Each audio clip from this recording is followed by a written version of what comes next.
So Declan Barrett is co-founder and CCO of Urban Volt. Urban Volt is a clean energy partner that specialises in the provision of sustainable light and power. They partner with global brands, enabling them to reduce energy consumption, increase profitability, and become more sustainable. Declan, you're very welcome, and you'll be discussing Money Cares now about the environment, so ignore at your peril. Thank you very much. Thanks for the introduction. Can you hear me okay? Hello? So I'm hoping everyone can hear me, so I'll bash away. I have a presentation. I'm trying to just get up on the screen here now. Oh, here we are. So our Urban Volt, we are a company in existence since approximately 2014, end of 2014. And we work with global brands. Again, we believe that all companies should have access to affordable, clean energy. That's our mantra. We're Ireland's first B Corp. I'm not sure if everyone understands what a B Corp is. However, just to let you know, our constitution is built around equal responsibility to the environment and society as we do to our shareholders. There's about 2,500, 3,000 B Corps worldwide. Brands such as Danone, Ben & Jerry's, Patagonia, brands you might know. So when we started our business in 2014, we started dealing with large multinationals in the light as a service space. But it's always our objective to apply different technologies to industry in order to reduce their carbon emissions and at some stage completely take them off the grid. We found ourselves probably 3 to 4 years ahead of where we needed to be, because at that point, money didn't really care. So we did a lot of presentations to companies. We would give them, our proposals, and the proposals went into the drawer in their desk.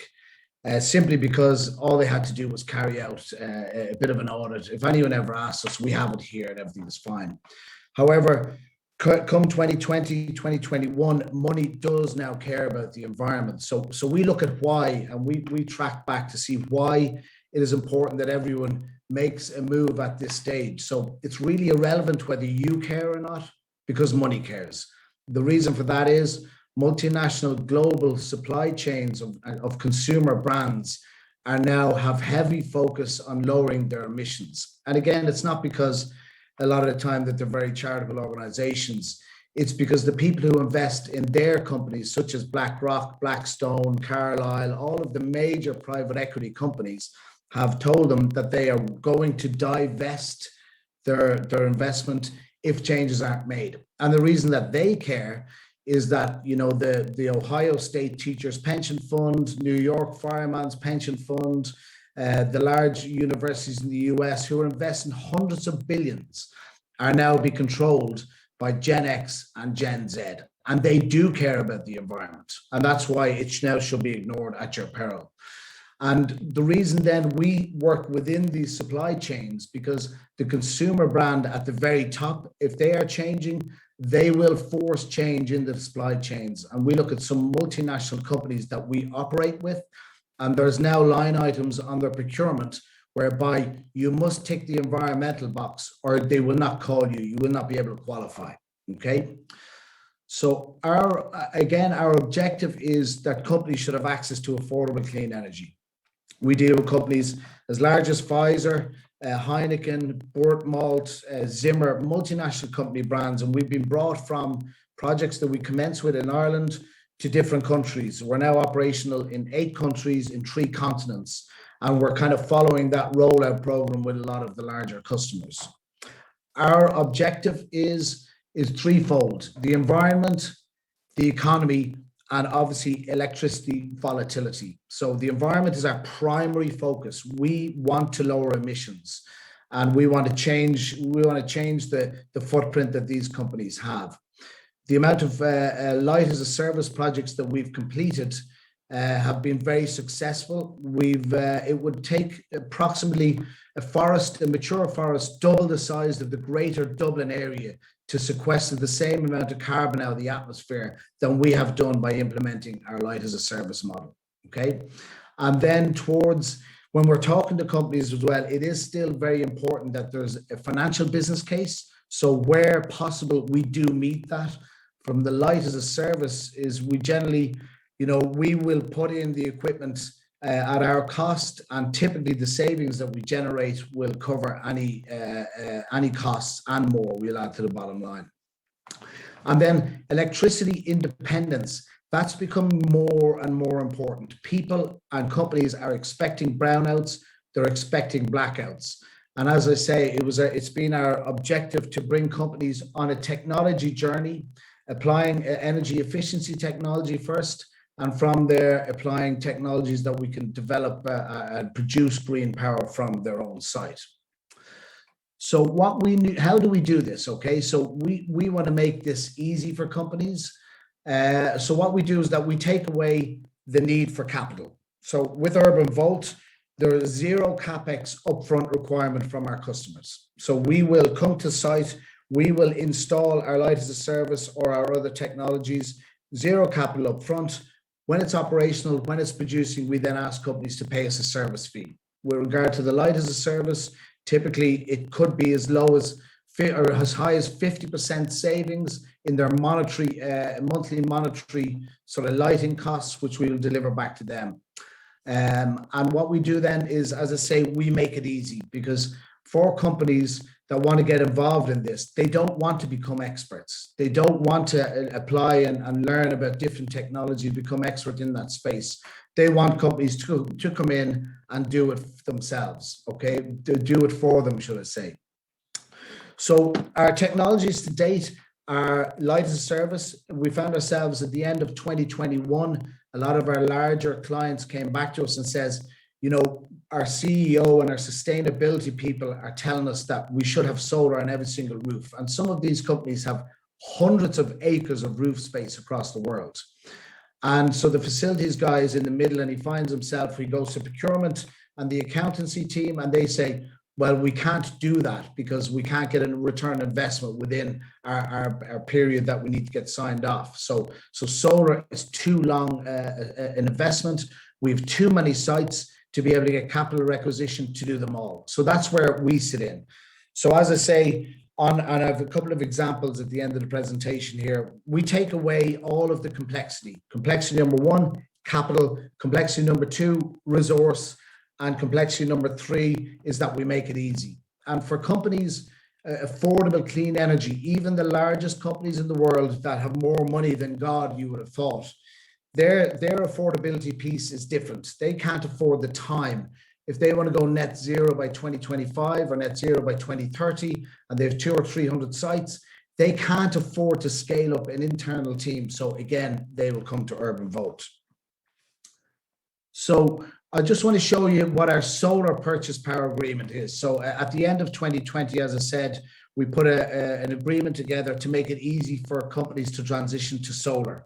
And I have to say that, solar has been very successful for us in 2021. It's a lot more emotive than light as a service. People see it visibly on a building. It seems to be a lot sexier than light as a service. So I'll lead with that. So our model is, as I said, that we will contribute all of the upfront capital, all of the resource to put a solar array on your roof. Okay, so that includes any complexity from planning permission, regulatory red tape requirements from glint and glare reports, ecological reports. We take care of all that. We design, supply, install the equipment. Only when it's producing power, we will then ask you to pay us a pre-agreed kilowatt hour cost.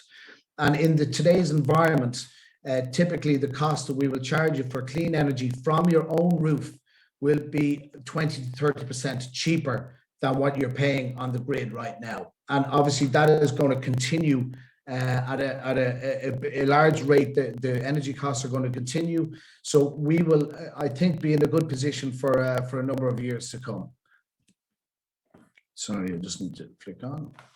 So where we have here, you'll see on the left-hand side, the broken yellow line, and this is all of the information that we require from our clients. Okay, so the broken yellow line identifies the consumption of this company. It's a sample company. This is a real presentation or proposal for a company. I've just taken their name off. So the broken yellow line identifies how they use their energy throughout the year. The bar chart in the navy shows how much clean energy that we can provide to that company. And you'll see it's pretty significant. I'm finding it difficult here to see my own charts, but it applies, I think, approximately 22%. Sorry, I can't really see my charts here on the screen, but it applies, yeah, 224,000 kilowatt hours, approximately 52%, sorry, the power for this company, okay? So what we can deliver straight away, we can deliver that they will use 52% clean energy from their roof. And you will see then by the gray lines on the bar chart, that represents their ongoing relationship with their existing utility provider. So right now, we provide electricity in real time from solar. It is part of the way along the technology journey. At some stage in the future, we will be able to take companies off the grid when we apply our battery technology. However, it's still very expensive and the technology is not there yet, but it's getting pretty close. You will see here the navy bars, once the battery storage is available and it makes sense from a business case, we will produce more energy and we will break through that yellow line to produce all of the energy required in the wintertime and also at nighttime for a company if they have the space. Again, this is one step towards kind of the energy independence for companies.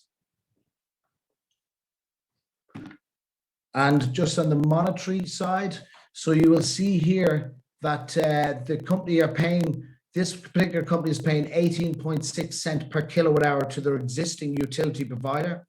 This is volatile right now and it is prone to increases. This company is actually coming up for a review and they're expecting probably a 50% increase on this cost right now. The relevance of that is if you see on the right-hand side, if they settle into a 10-year agreement with Urban Volt, we will provide electricity for them at 14.2 cents fixed for that period of time, zero further charges. So again, to summarize, we will carry out all the costs. It will go on the roof. The first money that they will pay us will be 14.2 cents for the first kilowatt hour that we deliver to them. We're then responsible for all maintenance, all performance related issues. Cleaning the solar panels every year are all our costs, okay? If they settle into a 20-year agreement with us, fixed from day one, they'll pay 11.5 cents, and a 30-year agreement fixed from day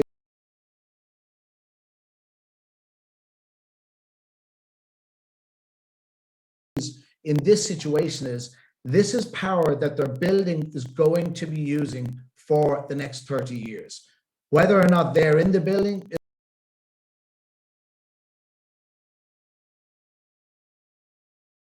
we'll give 5, 7, and 10 years sort of durations on our agreement. What companies need to understand on the lighting side is that LED lighting, especially the higher quality lights, you cannot change the bulbs on them. So once they fail, you need to replace the unit. And even the best LED lighting fixtures, whatever anybody tells you, are likely to last and perform at their peak level to between 7 and 10 years. They will need to be replaced at that time. So with Urban Volt, again, given the longer duration, locks us in to be responsible on the performance side. And again, you'll see there's a sizable reduction in the kilowatt hour reduction for lowering the emissions for companies. So I mean, from Urban Volt's point of view, what we're trying to do as a B Corp is we're trying to have that environmental impact within supply chains of consumer brands, because we believe that's where we can make the most effect the fastest. And we want to make it easy for companies to roll it out from jurisdiction to different currencies. We will settle into rollout programs with companies as we have, and we will continue to do them in batches to bring them to that net zero goal by 2030 or 2025. The biggest thing for these companies now is it's not cost, it's speed, because they will find themselves, if they don't decarbonization at speed at this point, they'll find themselves that large private equity funds will divest from them. And if it's divesting from them and you're within the supply chain, you can be sure that you're going to be affected. So bringing back to the topic of my presentation, money now cares, guys. It doesn't matter whether you care or not. If you want to survive, you're going to have to decarbonize. Declan, Barrett, Urban Volt, thank you very much. I noted there that there's no capex investment for the technology, so it's very attractive.